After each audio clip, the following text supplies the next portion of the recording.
Assalamualaikum warahmatullahi wabarakatuh. Salam Rahayu. Para pemirsa, pada kesempatan ini kami akan membahas tentang kisah Putri Gading Cempaka, keturunan Majapahit yang kecantikannya memicu tragedi berdarah.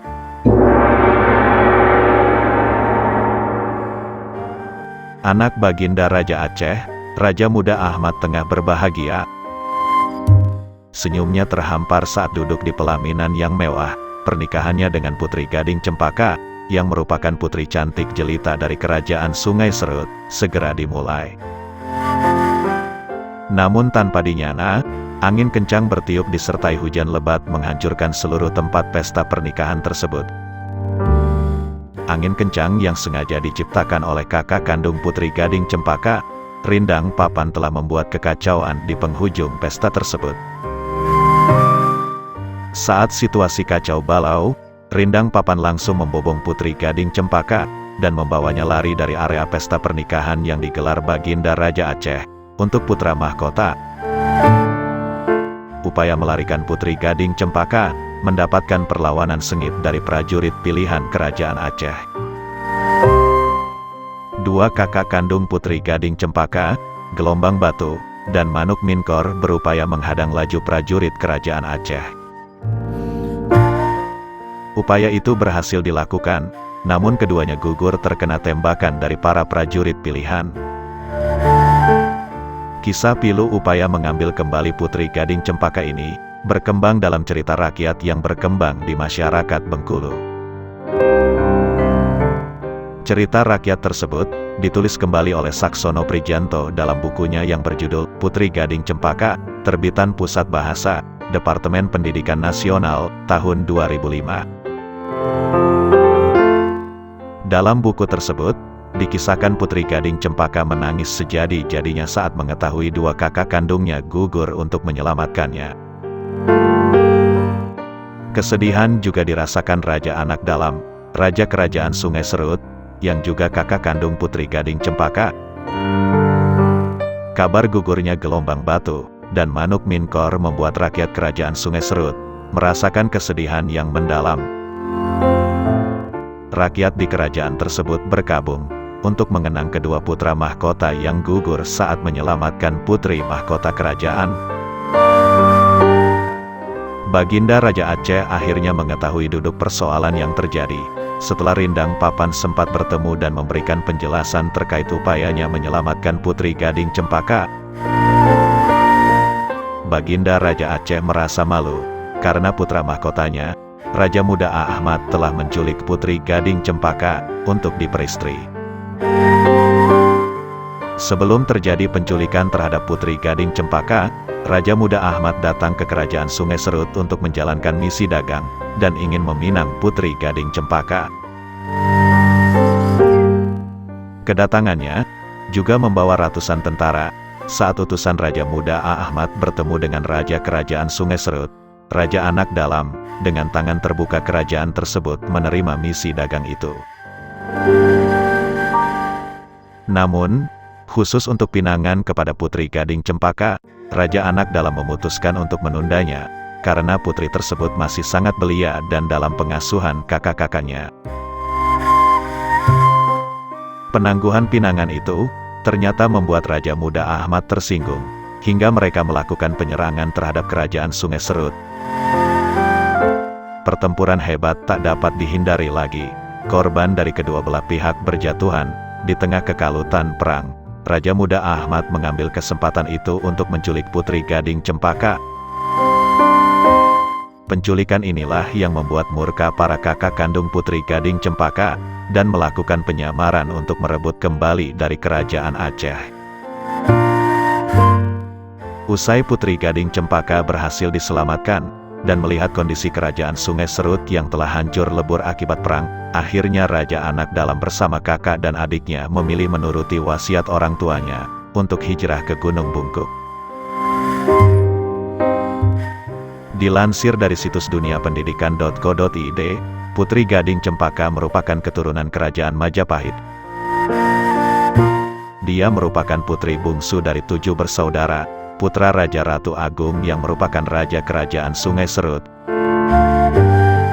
Raja Ratu Agung merupakan pendiri Kerajaan Sungai Serut, yang wilayahnya berada di selatan Pulau Perea. Dia disebut-sebut berasal dari Kerajaan Majapahit. Raja Ratu Agung memiliki saudara kandung Raja Mawang, yang memerintah di Kerajaan Pinang Berlapis. Kedua saudara itu sangat akrab, bahkan rakyat di kedua kerajaan itu hidup damai berdampingan. Penduduk di Kerajaan Sungai Serut bisa dengan bebas berkunjung ke wilayah Kerajaan Pinang Mawang, demikian juga sebaliknya. Sementara dalam bukunya, Saksono Prijanto menyebutkan, putra pertama Raja Ratu Agung adalah Raden Chili. Raden Chili yang kala ayahnya belum mangkat, sudah berumah tangga, menolak dinobatkan menjadi raja untuk menggantikan Raja Ratu Agung. Putra kedua Raja Ratu Agung adalah Manuk Minkor. Dia adalah seorang pemuda yang gagah berani dan amat sopan. Manuk Minear memiliki adik bernama Lumang Batu. Dialah yang selalu memperhatikan kepentingan adik perempuannya yang bernama Ratna Bui. Lumang Batu memiliki adik bernama Rajuk Rompong. Dia sering dipanggil dengan sebutan Baja Rompong. Adik Rajuk Rompong bernama Rindang Papan, dan selalu banyak mengalah kepada 6 saudaranya.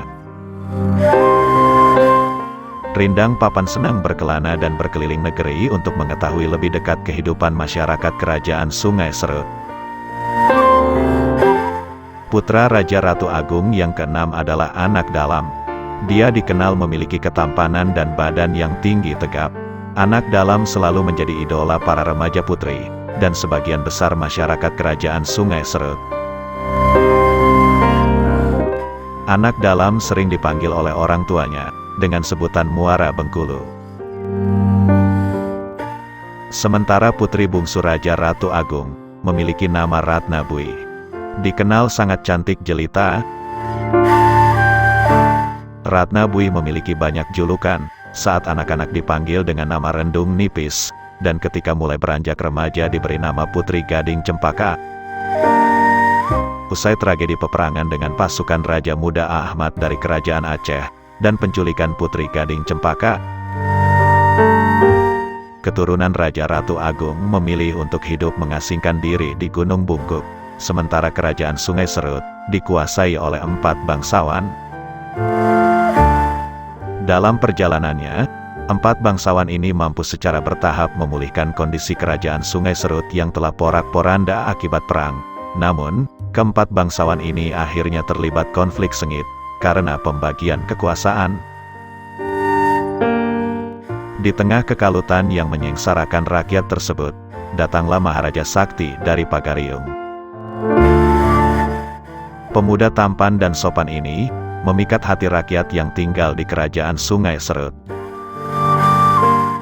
Bahkan, konflik 4 bangsawan mampu diredamnya. Melihat Raja Sakti yang bijak dan mampu membuat kedamaian di Tanah Bengkulu, akhirnya rakyat dan 4 bangsawan meminta kepada Maharaja di Raja Pagaruyung agar Raja Sakti diizinkan menjadi raja di Kerajaan Sungai Serut. Setelah dilantik menjadi raja, Raja Sakti memimpin kerajaannya yang diberi nama Kerajasaan Sungai Limau. Dalam bukunya, Saksono Prijanto menyebut, Raja Sakti belum bersedia dibangunkan istana, karena belum memiliki permaisuri. Di tengah menjalankan tugas sebagai raja, Raja Sakti diberitahu oleh para menterinya, bahwa ada putri dari Kerajaan Sungai Serut, yang hingga kini masih diliputi kesedihan karena ditinggalkan kedua kakaknya. Putri tersebut adalah Putri Gading Cempaka, yang tinggal bersama 4 kakaknya di Istana Gunung Bungkuk. Upaya mendekati Putri Gading Cempaka untuk mengobati luka batin yang mendalam akhirnya dilakukan Raja Sakti. Namun upaya itu tidaklah mudah, meskipun keempat kakak Putri Gading Cempaka telah menyetujui kehadiran Raja Sakti. Dengan isak tangis, Putri Gading Cempaka mengajukan sejumlah syarat untuk bersedia dipinang oleh Raja Sakti. Yakni, harus dibangunkan istana peranginan lengkap dengan isinya. Dia juga minta dibuatkan jalan dari Gunung Bungkuk ke Selebar sehingga bisa dilintasi kereta penjemputan. Semua persyaratan itu akhirnya disetujui, dan rakyat dari Kerajaan Sungai Serut yang telah berganti menjadi Kerajaan Sungai Limau menyambutnya dengan sukacita. Mereka bekerja sama mewujudkan semua permintaan Putri Gading Cempaka. Saat seluruh permintaan itu telah mampu dipenuhi, akhirnya Raja Sakti bisa mempersunting Putri Gading Cempaka atas restu keempat kakaknya, termasuk Raja Anak dalam Muara Bengkulu. Pernikahan Raja Sakti dengan Putri Gading Cempaka berlangsung begitu meriah, seluruh rakyat berbahagia. Pernikahan tersebut juga membuat rakyat Sungai Serut dengan rakyat Sungai Limau bersatu kembali. Mereka begitu bangga dan bahagia memiliki raja dan permaisuri yang masih muda. Pandai bergaul dengan rakyat, pasangan suami istri Raja Sakti dan Putri Gading Cempaka dikaruniai seorang putra bernama Arya Bago, putra mahkota tersebut, yang akhirnya menggantikan Raja Sakti sebagai raja di Kerajaan Sungai Limau. Ikuti terus kisah-kisah dari kami yang terpercaya dari berbagai sumber, dengan cara klik subscribe dan juga loncengnya, agar Anda selalu mendapatkan notifikasi jika channel YouTube ini mengupload video kisah leluhur Nusantara yang terbaru. Artikel ini telah diterbitkan di halaman sindonews.com pada Senin, tanggal 1 Agustus tahun 2022 pukul 5 waktu Indonesia Barat oleh Yuswantoro dengan judul Kisah Putri Gading Cempaka, Keturunan Majapahit yang kecantikannya memicu tragedi berdarah.